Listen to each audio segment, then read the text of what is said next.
Anwar BAB turut menguak fakta mengenai hubungan Billy Syahputra dengan Vika Kolesnaya.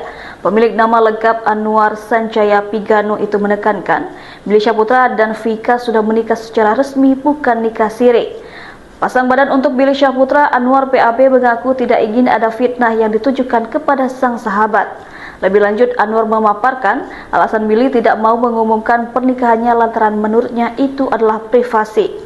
Bukan itu saja, ia juga mengungkapkan bahwa nanti akan ada acara resepsi yang akan dihadiri oleh Billy Syahputra dan keluarga Vika dari Belarus.